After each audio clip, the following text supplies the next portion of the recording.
यहाँ आए दिन मर्डर हो रहा है और घूसखोरी तो चरम पर है।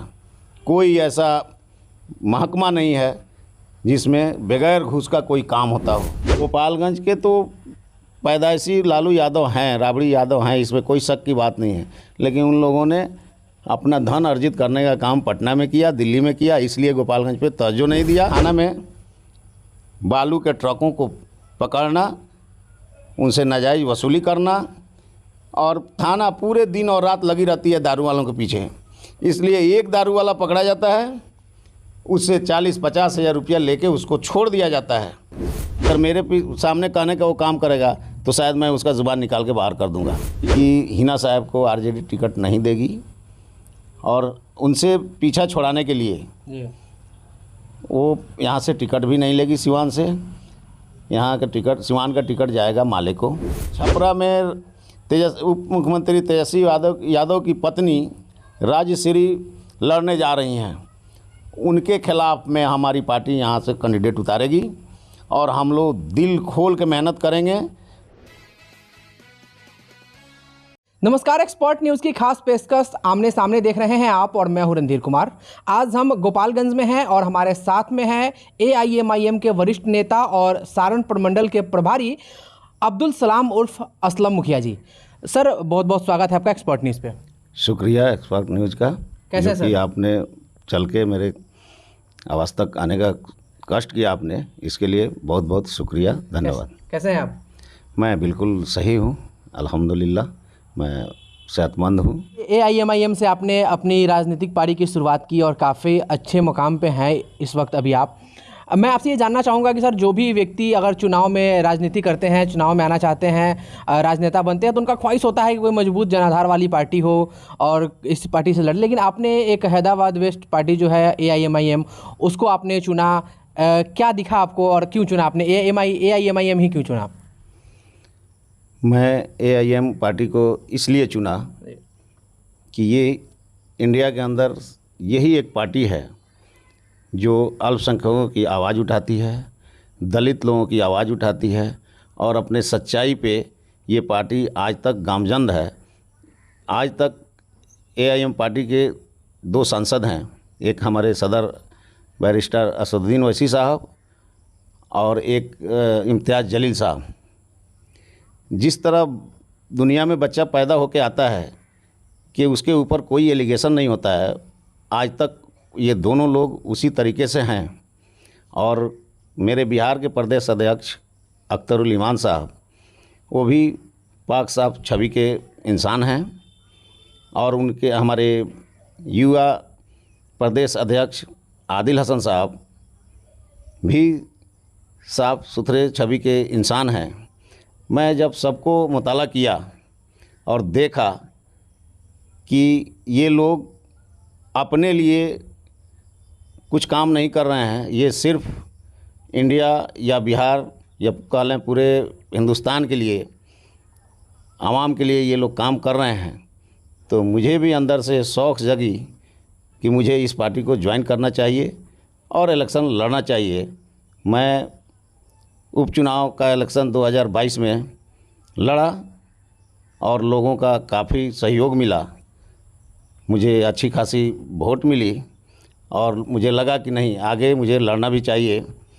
यही सब देख के पार्टी ने मुझे सारण प्रमंडल का प्रभारी बनाया और बिहार प्रदेश के सचिव बनाया, और उसी जिम्मेदारी के साथ मैं सारण प्रमंडल में मेहनत कर रहा हूं, और हम लोग काफ़ी लोगों को प्रभार दिया हूं, प्रखंड स्तर तक जिला अध्यक्ष, और उन लोग मिल के हम लोग सदस्यता अभियान चला रहे हैं।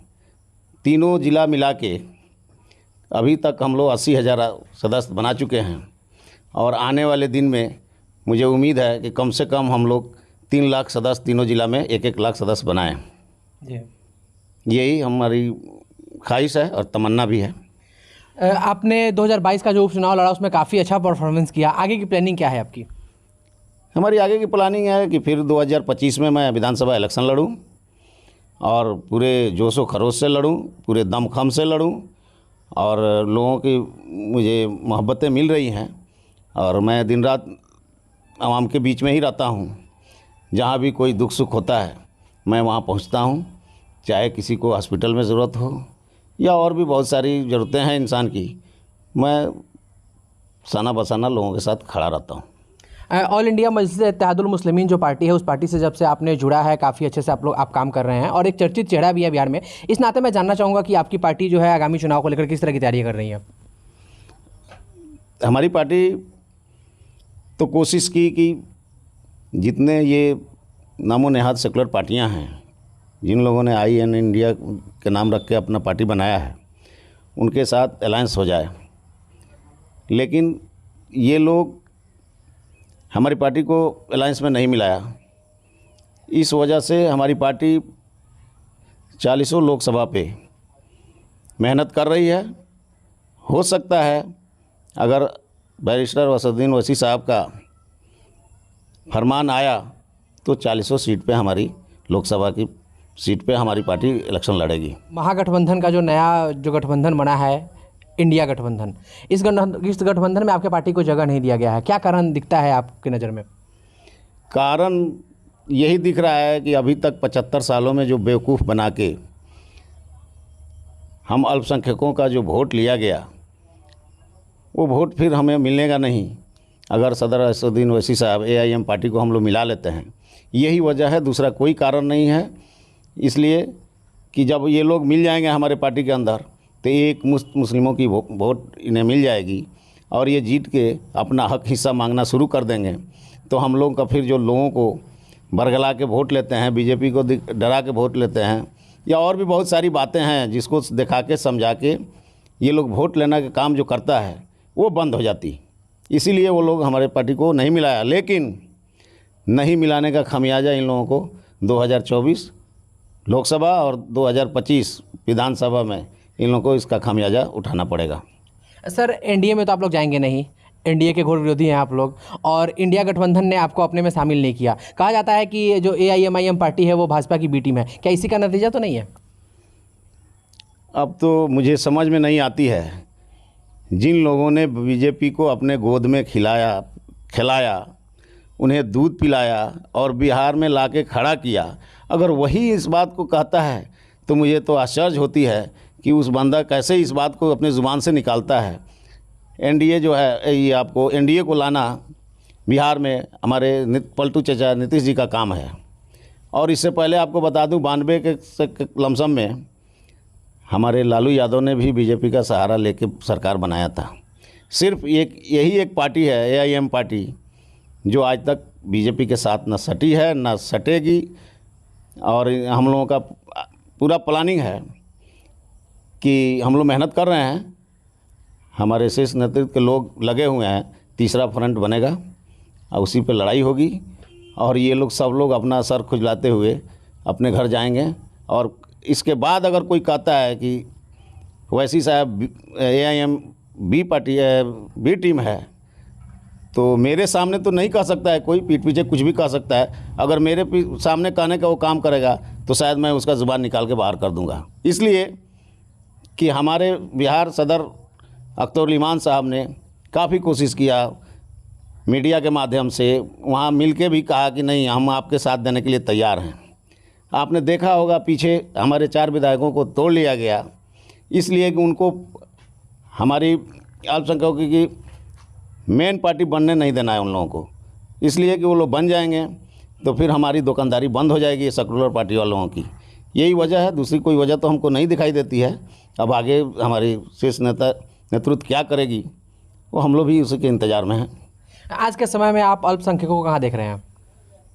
हम तो अपने अल्पसंख्यकों को बिल्कुल निचले पावदान पर देख रहे हैं, इसलिए कि सिर्फ हम लोगों से वोट लेने का काम किया गया है, ना किसी सरकारी वादे पर रखा गया है, ना किसी क्षेत्र में हम 17-18% रहने वाले हो के भी किसी वादे पे नहीं है। गोपालगंज में देख लीजिए, सिवान में देख लीजिए, कोई अच्छा पोस्ट पे कोई मुस्लिम को नहीं लाया जाता है। आखिर वजह क्या है? इसलिए कि हम लोगों को दबा के रखना है उन लोगों को। ये उभरे नहीं मुस्लिम कम्युनिटी, लेकिन ये एक ऐसी कौम है कि किसी से दबने वाली ये कौम नहीं है। इंशाअल्लाह हम लोग सबको दाब के आगे आएंगे, ये हमारा सोच है। बात करें गोपालगंज की, तो गोपालगंज ज़िले से आप आते हैं और गोपालगंज ज़िले ने बिहार को 3 मुख्यमंत्री दिया है, लेकिन गोपालगंज का जितना विकास होना चाहिए उतना हो नहीं पाया है। क्या कारण है इसका? गोपालगंज में 3 मुख्यमंत्री हुए, ये सही बात है, इसे कोई इनकार भी नहीं कर सकता है। हमारे अब्दुल गफूर चचा सबसे पहला मुख्यमंत्री बिहार के अल्पसंख्यक से बने। उनको काफ़ी वक्त नहीं मिला, लेकिन फिर भी जिस हिसाब से उन्होंने काम किया, तो उन्होंने यही काम किया, गोपालगंज ज़िला बनाने का काम किया, यही दिखता है मुझे, और उससे ज़्यादा तो मुझे नहीं दिखता है। रही बात लालू यादव की, तो गोपालगंज के तो पैदाइशी लालू यादव हैं, राबड़ी यादव हैं, इसमें कोई शक की बात नहीं है। लेकिन उन लोगों ने अपना धन अर्जित करने का काम पटना में किया, दिल्ली में किया, इसलिए गोपालगंज पे तवज्जो नहीं दिया। और अच्छा खासा यहाँ गन्ना फैक्ट्रियाँ चल रही थी। शुगर मिल गोपालगंज में 3 शुगर मिल थी, 4 शुगर मिल थी गोपालगंज में, जिसको हथुआ शुगर मिल को का बंद कराने का मेन कारण आरजेडी का था। इसलिए वो लोग अपना शेयर मांगते थे।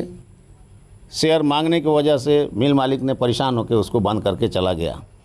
और आप बता दें आपको कि गोपालगंज ससामुसा शुगर मिल है, वो भी बंद पड़ा है पिछले साल से। इसके बारे में कोई नहीं सोचता है, सिर्फ डंगा पीटा जाता है कि विकास हम कर रहे हैं, विकास कर रहे हैं। विकास के नाम पे यहाँ विनाश हुआ है। और जो भी बाईपास, हाईवे जो भी बन रहा है, अच्छी बात है, बननी चाहिए। जो भी सरकार आएंगी सेंट्रल में, उसका काम ही यही है। लेकिन उसके साथ साथ यहाँ गोपालगंज में कृषि आधारित ज़िला है, ना यहाँ पानी का निकासी का कोई इंतज़ाम है, और ना शुगर मिल में गन्ना घटतौली होती है। आप 1 क्विंटल आपका गन्ना 80 किलो में तौला जाता है। ये जग जाहिर है, आप किसी से भी इस बात को पूछ सकते हैं, लोग कहने के लिए तैयार हैं। यही सब परेशानियां हैं गोपालगंज की। और विकास तो कुछ हुआ नहीं है यहाँ, ना कोई फैक्ट्रियाँ बैठी, ना एजुकेशन में अच्छा काम हो रहा है, और ना यहाँ मेडिकल का भी अच्छा सिस्टम नहीं है। लोग जाते हैं यहाँ गोपालगंज सदर हॉस्पिटल में और रेफ़र का पर्ची लेके फिर गोरखपुर या पटना के लिए लोग चले जाते हैं। इसका नतीजा ये होता है कि रास्ते में ही लोगों के दम निकल जाता है। गोपालगंज की मुख्य समस्याएं आपको क्या दिखती है, और अगर जनता आपको मौका देती है, अगर आप विधानसभा चुनाव जीतते हैं, तो क्या प्राथमिकता क्या होगी आपकी? हमारी सबसे पहली प्राथमिकता होगी शिक्षा, स्वास्थ्य, और दूसरा सबसे जटिल समस्या है गोपालगंज में भू माफियाओं का।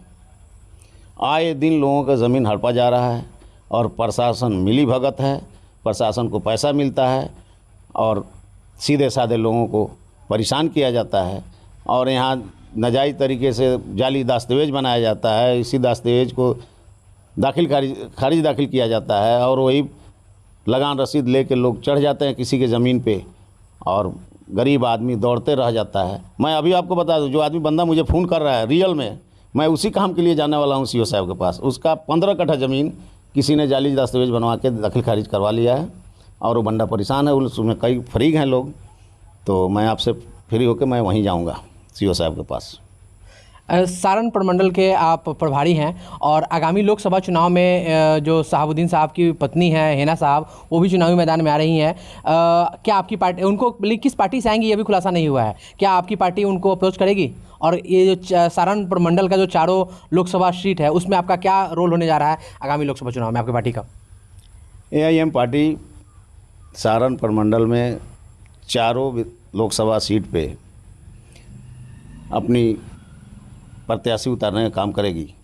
रही बात सिवान मरहूम डॉक्टर शहाबुद्दीन साहब की पत्नी का, तो अगर वो इलेक्शन लड़ती हैं तो हम लोग उनका साथ देंगे।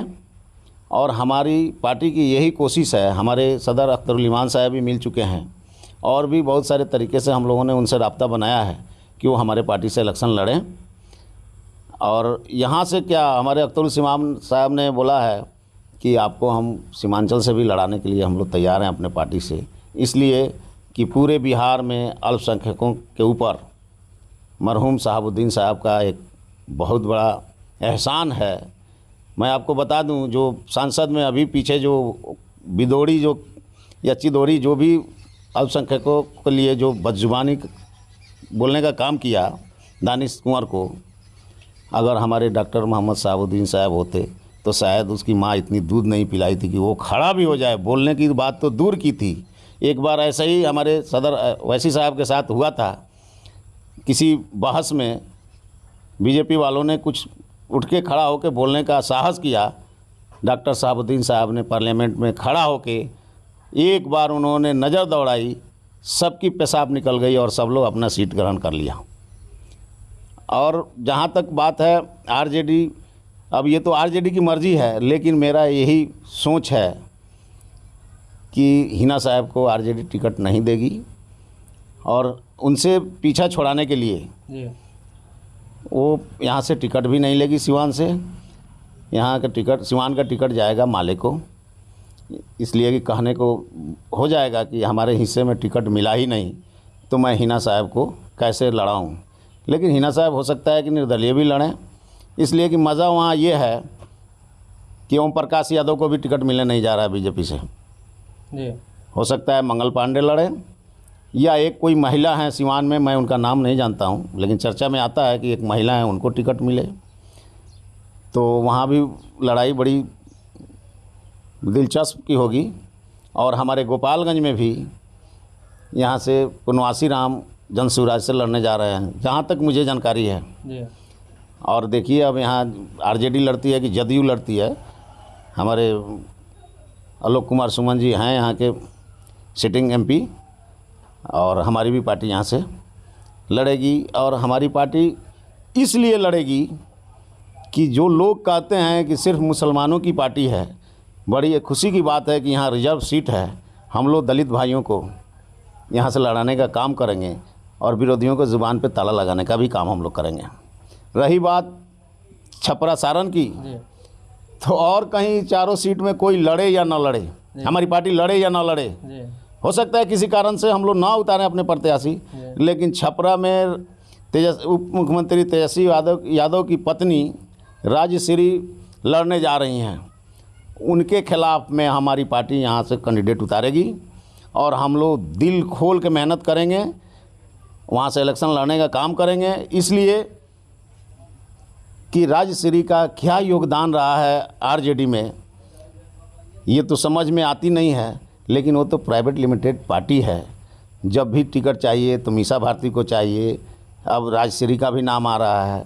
बाकी तो दोनों भाई विराजमान हैये हैं और उनकी माताश्री हैं, हो सकता है उनको भी एमपी से लड़ाए लोग, लेकिन राजश्री लड़ेंगी तो छपरा से एआईएम उनको टक्कर देने के लिए उतरेगी।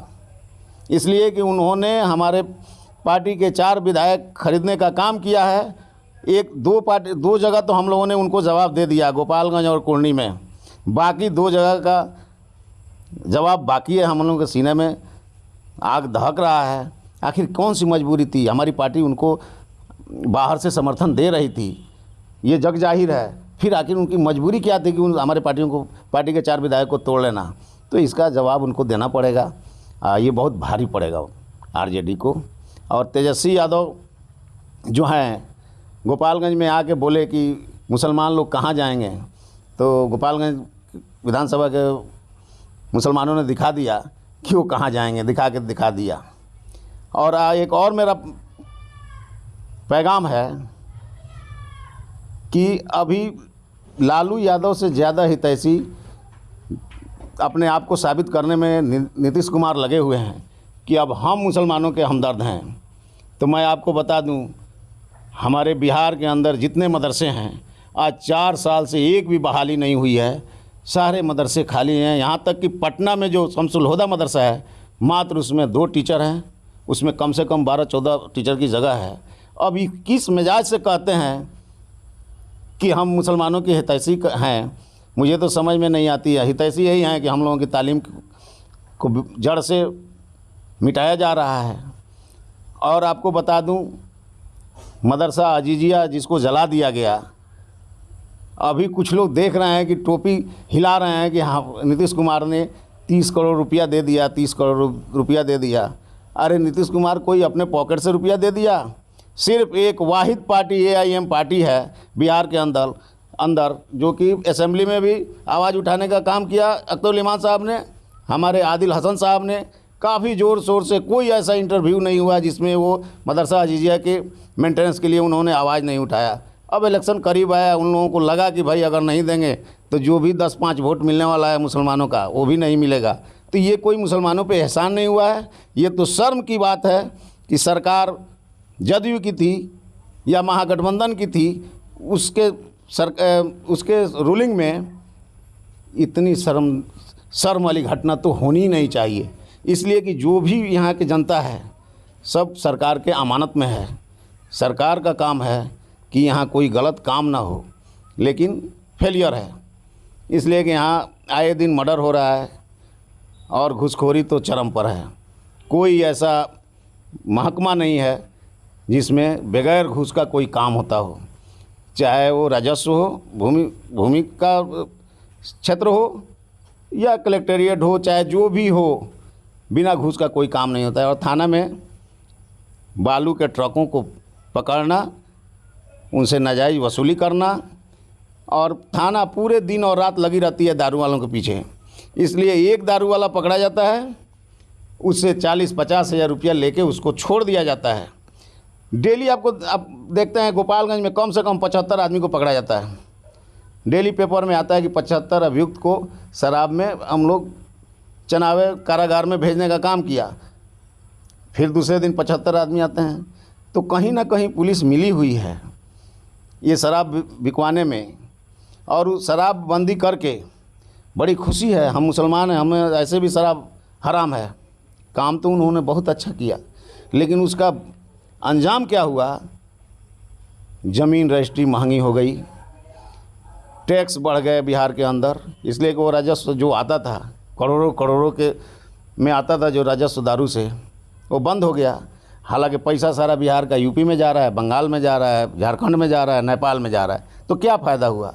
अगर बंद हो तो बढ़िया से बंद हो।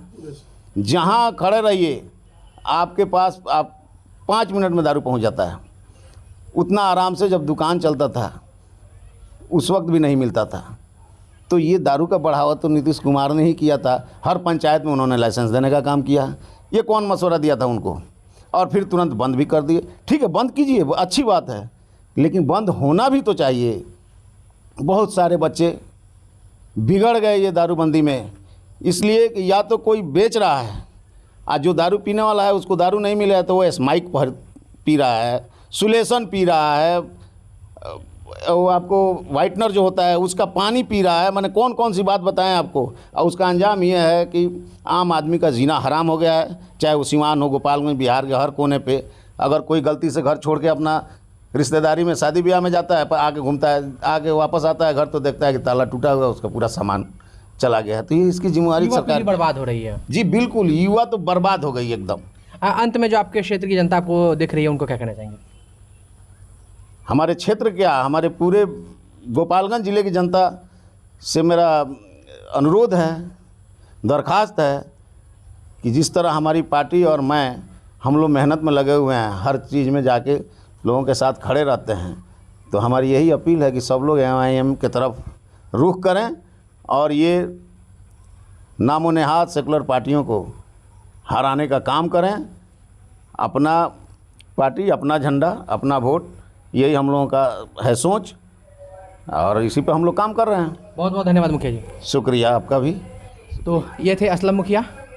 कार्यक्रम आमने सामने में अभी के लिए फ़िलहाल इतना ही। आप बने रहिए हमारे साथ और देखते रहिए एक्सपर्ट न्यूज़, आपकी आवाज़।